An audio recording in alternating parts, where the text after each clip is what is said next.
Hola, hola, ¿qué tal? ¿Cómo están? Les habla su servidor de siempre, César Cancino Zapata, desde Santiago de Chile para todo el mundo.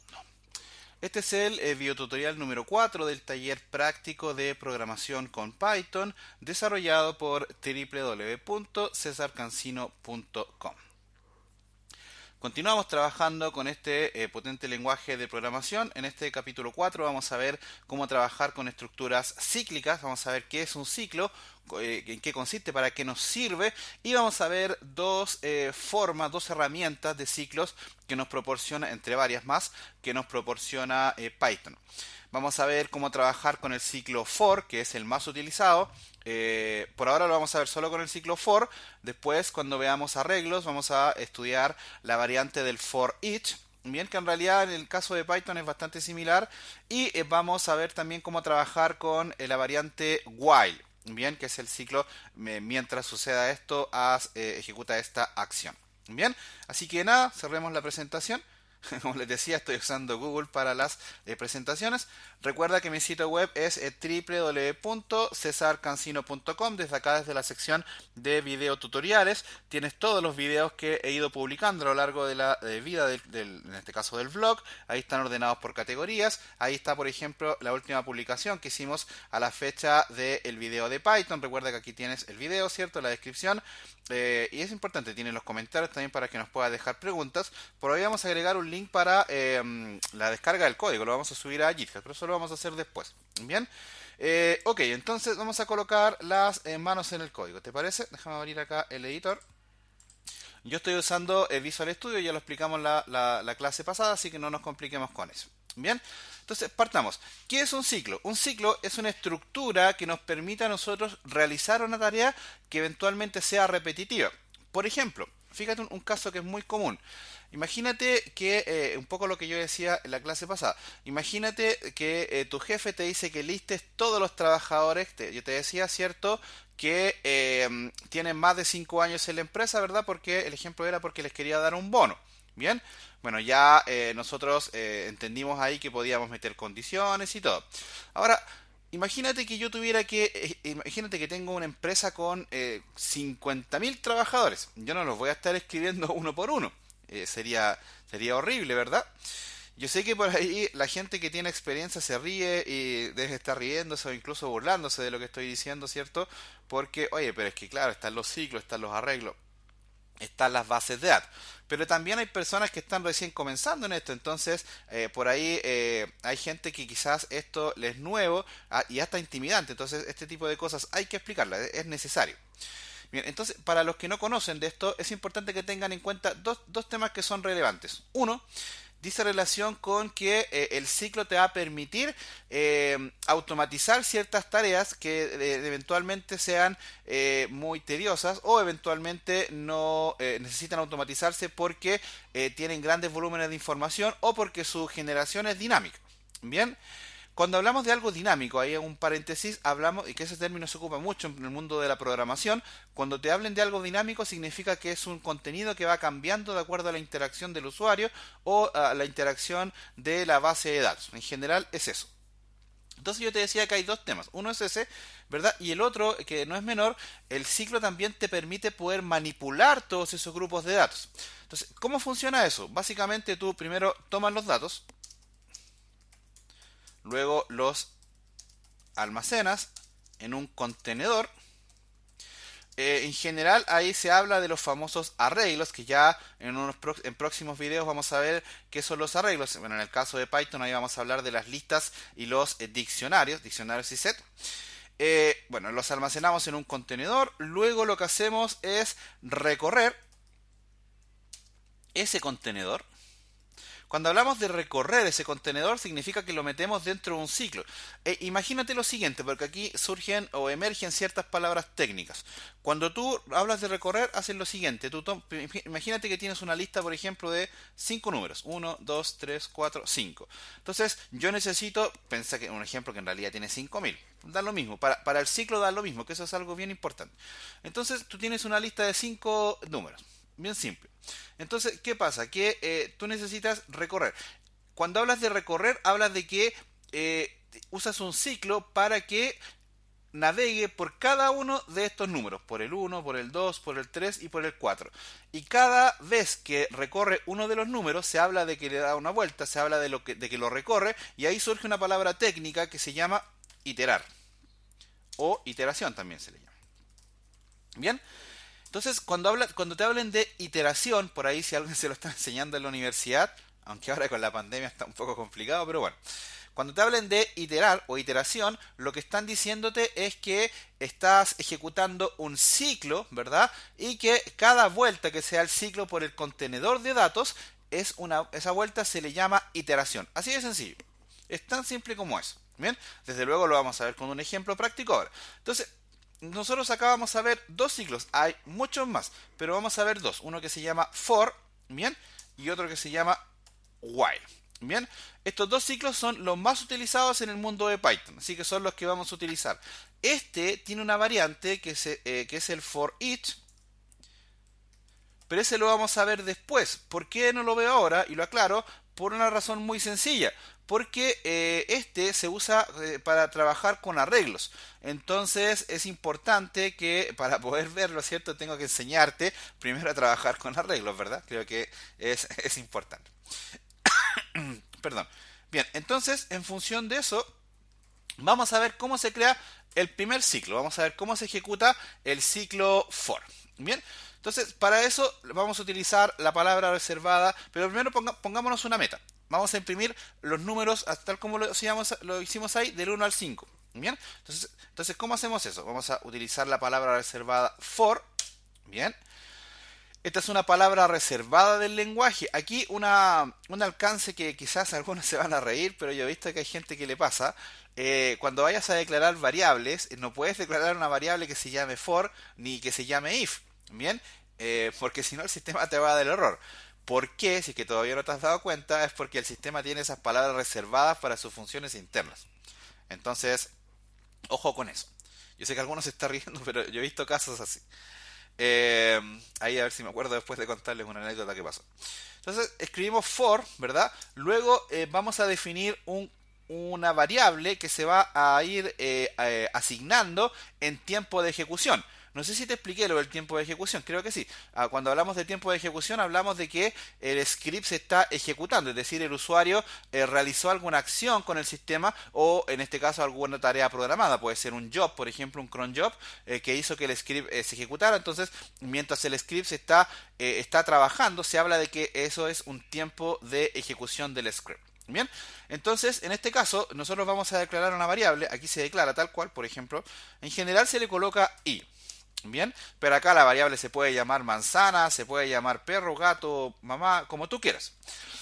La anécdota que te decía es que una vez un alumno me escribió y me decía, profe, mire, sabe que yo entendí todo lo de los for, pero no puedo hacer que me funcione con otra letra que no sea la i. La verdad es que lo vacilé bastante, después lo ayudé claramente, pero lo vacilé también para que él entienda que tiene que abstraerse un poco de copiar y pegar código y rezar porque le funcione, porque así nunca van a avanzar. Eso les pasa a muchos, más allá de la anécdota, eso le sucede a mucha gente. Entonces aquí la idea es que aprendas a hacer, ¿verdad? Más que mira, el profe ahí me dejó el código que yo necesitaba, o en este foro yo encontré ese código, entonces lo copio, lo pego y listo, ahí ya tengo mi tarea cumplida. No es así. Bien. Ok, entonces utilizamos la palabra reservada for, declaramos una variable acá que ya sabes se puede llamar manzana. Aquí vamos a utilizar otra palabra reservada del lenguaje que se llama in. Bien, dos palabras reservadas. Y aquí, ¿qué es lo que vas a hacer? Básicamente funciona de la siguiente forma. Vamos a utilizar el for para decir que en esta variable vamos a ir asignando con la palabra reservada in todos los valores del contenedor que yo tenga acá. Bien, vamos a colocar dos puntos y acá, bueno, ya tú sabes, ¿cierto? Los cuatro espacios para la indentación. En este caso, a mí me está dando error por dos cosas, porque no tengo escrito nada acá. Bien, un truco, Python te da la posibilidad de utilizar la palabra reservada pass cuando quieres definir un elemento y no necesariamente quieres escribirle algo. Por ahí te sirve para primero armar la estructura. Si yo pruebo esto, seguramente me va a dar error. Yo te voy a explicar por qué. Mira, vamos a ejecutarlo, lo vamos a ejecutar acá mismo. Entonces ejecutamos y efectivamente me dice que contenedor is not defined, no está definido. Claro, porque yo solamente usé la palabra contenedor como ejemplo. Acá, en el caso del contenedor que tú vas a recorrer, tiene que ser una lista de algo, un grupo de datos. Como todavía yo no te enseño a trabajar con grupos de datos, vamos a hacerlo con una función que tiene Python que se llama rang. ¿Para qué? Para poder definir un rango de datos. Entonces vamos a abrir y cerrar paréntesis y vamos a decirle que yo quiero que se impriman los números del 1, al 5. Bien. Ahora, con esta función range, que es una función propia del lenguaje Python, yo ¿qué es lo que estoy haciendo? Estoy diciéndole que el ciclo va a recorrer los números desde el 1 al 5, bien, y cada vez que haga una iteración, es decir, una vuelta a este rango, ¿cierto? Va a ir almacenando el número de forma dinámica en la variable i. Entonces, por ejemplo, primero ejecutémoslo, mira, vamos a ejecutarlo a ver si nos da algún error.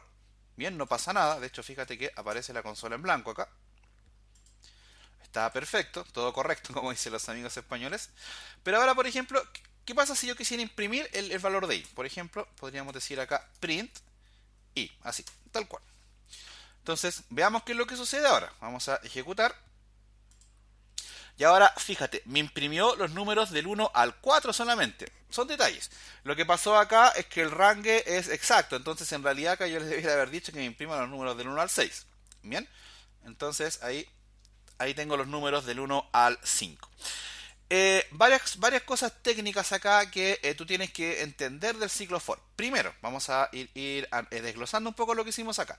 Recuerda que primero tenemos un contenedor de datos, que en este caso le dijimos que nos imprima los números del 1 al 6, que en realidad el range, por lo que veo, yo en realidad no uso re poco el range, entonces no me había dado cuenta de eso, que te imprime en realidad el valor cuando es menor a 6. Entonces acá es como decir que te imprima los números desde el 1 a hasta que 6 sea o hasta que sea menor a 6. Así.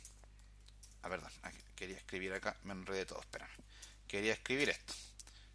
Ahí se me quedó el menor. Menor a 6. Algo así te quiso hacer. ¿Te fijas? Entonces, por eso te imprime los números del 1 al 5.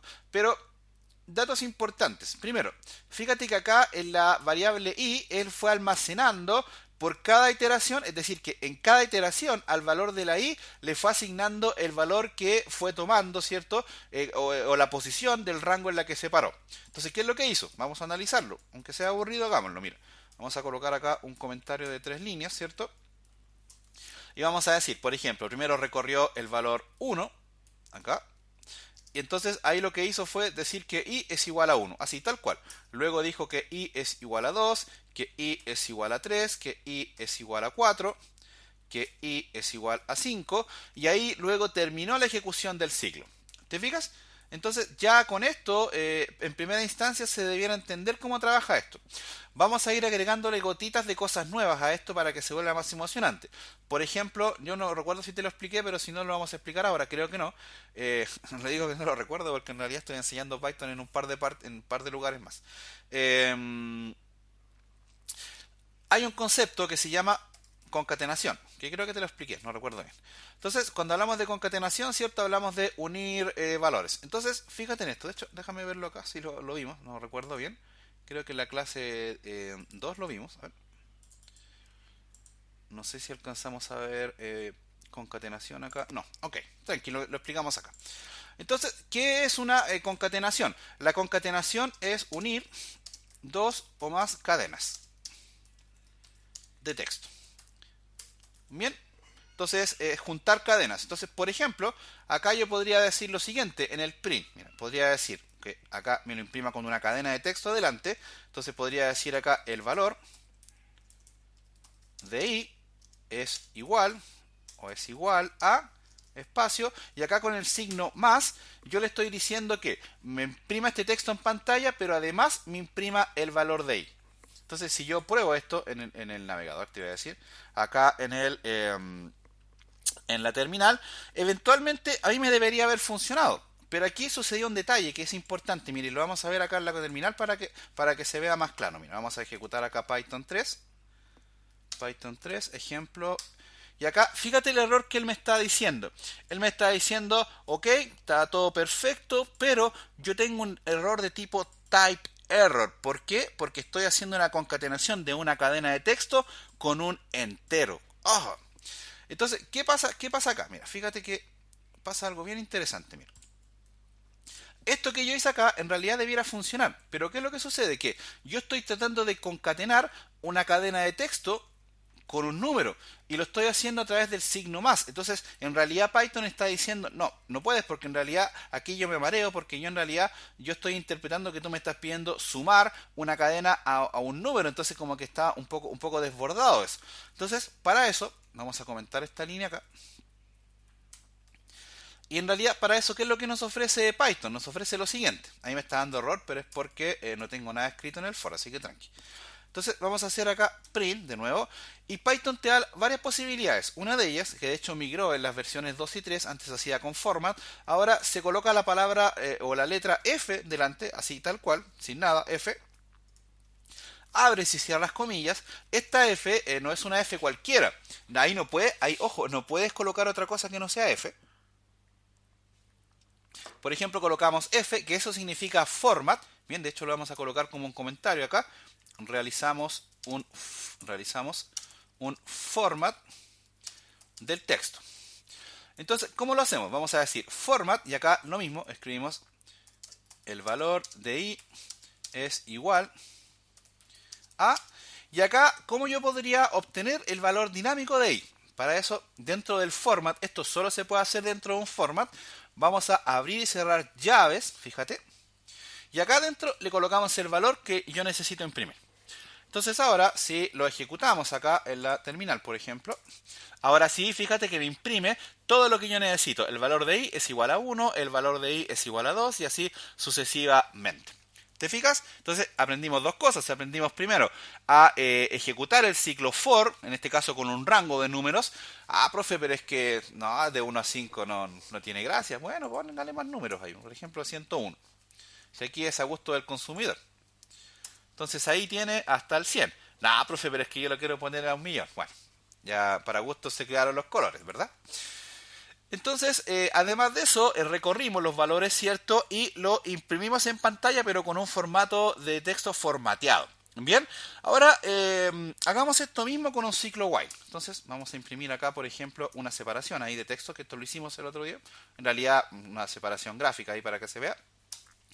Y vamos a realizar este mismo ejemplo con el ciclo while, que es muy similar al for. Entonces, el ciclo while representa lo siguiente. Yo lo voy a escribir acá primero como tipo algoritmo para que se entienda y luego vamos a ver cómo se ejecuta. Entonces, el ciclo while dice que mientras, vamos a colocarlo como un comentario acá, mientras se cumpla esta condición, haz esto. En realidad este as creo que debiera ser con S. Ahí corríjame porque mi ortografía no es la mejor. Entonces, él dice, mientras se cumpla esta condición, haz esto. Ya estamos avanzando porque si yo te hablo de una condición y tú ya sabes lo que es una condición. Eso ya lo vimos. Entonces, ahora, ¿cómo se ejecuta esto a nivel de código? Entonces, primero, vamos a decir, vamos a mostrar la sintaxis. La sintaxis es la siguiente. Se escribe while y acá colocamos la condición. En este caso le vamos a decir que mientras i, bien, mientras i sea menor o igual, por ejemplo, a 100, bien, dos puntos, y acá voy a colocar pass por ahora, se va a ir ejecutando. Si, ojo, si yo ejecuto esto, me va a dar un error. ¿Por qué? Porque, y acá hay una sutileza técnica que en realidad no es tan sutil, ¿eh? Porque tiene un tema de lógica por dentro, pero pasa lo siguiente. En el caso del ciclo for, la i se asigna, recuerda que nosotros ya vimos cómo se asigna una variable, ¿cierto? Recuerda que acá en la clase número 1, número 2, ¿cierto? Nosotros vimos acá cómo se declaraba una variable, ¿cierto? Hablamos de los tipos de datos y todo eso. Bien, de hecho acá tuvimos un error de tipo de datos, pero yo lo hice a propósito. Entonces, acá en el ciclo for, la variable i se define en el minuto, se define y se asigna en el minuto en el que se ejecuta el for. En el caso del while no es así. En el caso del while, la variable i tiene que estar declarada antes. Entonces, aquí vamos a decir i igual a 1, por ejemplo. Bien. Ojo, una cosa importante, yo estoy haciendo acá el ciclo while para recorrer números, pero en realidad el ciclo while y el ciclo for no necesariamente pueden ser para eso. Para que lo tengas en consideración, que esto de colocarlo en contador y todo, no siempre, en el caso del while no siempre se hace, pero en general sí. Pero te lo digo porque muchas veces, o en más de alguna ocasión, te lo vas a encontrar sin un contador, entonces vas a decir, no, ¿sabes qué? César me estafó. César me mintió, porque en realidad el ciclo while no era obligatorio usarlo con like. No es así. Acá tienes que tener bien en cuenta que, si bien es cierto, yo estoy haciendo un ejemplo con la letra I, puedes encontrarte casos, de hecho en la Data Scientific pasa mucho, que recorres estructuras polinómicas en donde no necesariamente trabajas con contadores dentro del ciclo while. Así que ahí te pongo un ejemplo. ¿Sabes dónde se usa mucho esto sin contadores? En los menús de navegación. Cuando creas menús de navegación en aplicaciones en modo consola, en modo texto, ahí es muy común que no uses contadores porque el ciclo while en realidad lo usas para la navegación, para que el usuario pueda ir tomando decisiones dentro de la interfaz de menú que tú le ofreces en tu sistema. Entonces ahí tienes un ejemplo que es muy real, es muy común que se haga eso, se creen ciclos while sin el contador. Ahora ya entendimos cómo es el ciclo while, pero hagamos lo que teníamos arriba. Entonces imprimamos los números del 1 al 100. Acá en este caso, como yo ya tengo control de la condición, entonces yo le voy a decir que este ciclo se ejecute hasta que, mientras la i no sea menor o igual a 100. Entonces acá podríamos hacer lo mismo, fíjate. Vamos a copiar esto. Lo vamos a reemplazar. Sí, a ver, ejecutémoslo. A ver, que lo que pasa es que tengo una duda. Pero la vamos a satisfacer ahora. Voy a colocar un clear acá. Voy a bajar esto. Porque si no, voy a decirle que queda 2. Porque si no, se me va a imprimir el 100 arriba, ¿cierto? Y el 100 abajo y no se va a ver bien. Entonces lo ejecutamos. Ahí está. Y ahí está, fíjate. Me pasó que se me generó un ciclo, pero fíjate que se me quedó colgada la terminal. Ya. ¿Por qué me pasó esto? Porque acá tengo un error que es más de lógica que de programación. El ciclo for acá, cuando yo asigno la i o el número, o el valor que yo le coloco acá, recuerde que acá se puede llamar manzana, acá la i se va incrementando por cada iteración que realiza el ciclo. Acá en el ciclo while no sucede eso. Entonces acá yo obligatoriamente dentro del ciclo yo tengo que decir que i es igual a i más y lo que sea, en este caso dependiendo de cuánto yo quiero que se recorra. En este caso yo quiero que lo recorra de 1 a 1, entonces yo le digo que es igual a 1 de esta manera. Bien, voy a presionar control C acá, si no esto se va a marear. Bien, voy a presionar clear.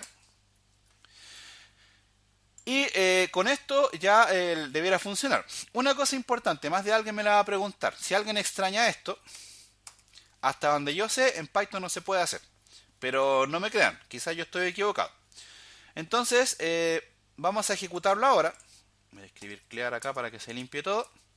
Lo ejecutamos y ahí está, fíjate. Ahora sí me imprimió los números del 1 al 100. Esto de arriba representa la estructura del for y ahí está la separación que le colocamos. Entonces aquí tengo la estructura del 1 al 100. De hecho marquémoslo, por ejemplo, coloquémosle acá el valor desde el while, por ejemplo. Bien, y coloquémosle menos ahí solamente para que se vea gráficamente más claro. Entonces borro acá y ejecutamos. Y ahí está, fíjate. Tengo el valor desde el while, i es igual a 1, 2, 3 y así, etcétera, etcétera. ¿Te fijas? Si yo, por ejemplo, acá el ciclo for, yo le digo que sea hasta 11 y el valor desde el for, le coloco acá, ¿cierto? Para que se vea. Desde el for. Clear y lo ejecutamos acá. Ahí está, ¿cierto? Las dos formas de hacer lo mismo, pero de formas diferentes. Suenan enredados, pero no es más cierto de lo que yo acabo de decir. Tenemos las dos estructuras cíclicas que nos permiten trabajar. Antes de terminar, te voy a colocar una misión. Yo lo voy a hacer en uno y tú lo haces en otro. ¿Qué misión? Mira, y es para que vayas soltando las manos. Una cosa que se hace mucho, que de hecho es muy común, porque esto que yo hice es bastante básico. Imagínate que yo quisiera que se fueran sumando los valores, ¿cierto? de que va tomándola ahí en cada iteración. Entonces, para eso, yo por ejemplo podría crear acá una variable que se llame sum. La variable se puede llamar manzana o suma, como tú quieras, ¿bien? Y le voy a decir que sea igual a 0. ¿Bien? Entonces, acá yo voy a decir, debajo, una vez que se imprima, lo puedo hacer acá arriba, donde yo quiera, le voy a decir que mientras en cada iteración, sum vaya siendo igual a sum más el valor dinámico que toma la variable i. Y luego, acá, fuera del for, ¿cómo yo sé que estoy fuera del for? Acá, porque me salté la indentación. Entonces, si yo siguiera escribiendo acá, por ejemplo, eso estaría dentro del for, pero como yo me fui para atrás, ya estoy fuera del ciclo for. Ojo con eso. Entonces, acá yo voy a decir que, por ejemplo, con format, entonces voy a decir la suma total es igual a, y con llaves voy a decir que me imprima el valor de suma. Ahí me equivoqué porque es suma, que yo le coloqué suma arriba. Entonces ahora ya estamos complejizando un poco, pero en realidad no tanto tampoco, porque estamos recorriendo los números del 1 al 10, pero además estamos haciendo que se sumen entre sí. Ejercicios típicos universitarios. Entonces, por ejemplo, si ejecutamos acá, ahí está, fíjate, te invito a sumar. No creo que se haya equivocado Python, puede ser que sí, no lo sé, pero ahí él me dice que la suma es igual a 55. ¿Te fijas? Está raro, ¿sí? Pero sí, puede ser, qué sé yo. Entonces ya con esto yo creo que queda bastante claro que con esto tú puedes hacer muchas cosas. O sea, no hay no hay una regla establecida. Dos ejercicios que por ahí te sugiero. Mira, uno, haz esto mismo acá en el ciclo while, es decir, que se vayan sumando todos los valores. Te voy a colocar otra misión, a ver si puedes hacerlo. Amigo mío o amiga mía, trata, con lo que yo te enseñé en la clase pasada de las condiciones, ¿verdad? Trata de que se impriman los números del 1 al 100, pero que se te impriman solamente los números que son pares. Bien, es decir, los números que divididos por 2, ¿cierto? El resto es 0. Ahí ya te la di cómo hacerla, ¿verdad? Bueno, intenta hacerlo. Creo que es un buen ejercicio que te puede permitir ir soltando la mano, porque para eso tendrías que agregar una condición acá adentro. La idea es que ese filtro que le vas a colocar para que te imprima solamente los números pares, lo agregues en el ciclo for y en el ciclo while. ¿Vale? Hay un desafío personal que te coloco siempre para que ya puedas ir soltando las manos. Por lo pronto vamos a dejar la clase hasta acá. Recuerda que va a estar publicada en www.cesarcancino.com. Y nada, amigos míos, amigas mías, les envío a todos un cordial saludo desde Santiago de Chile.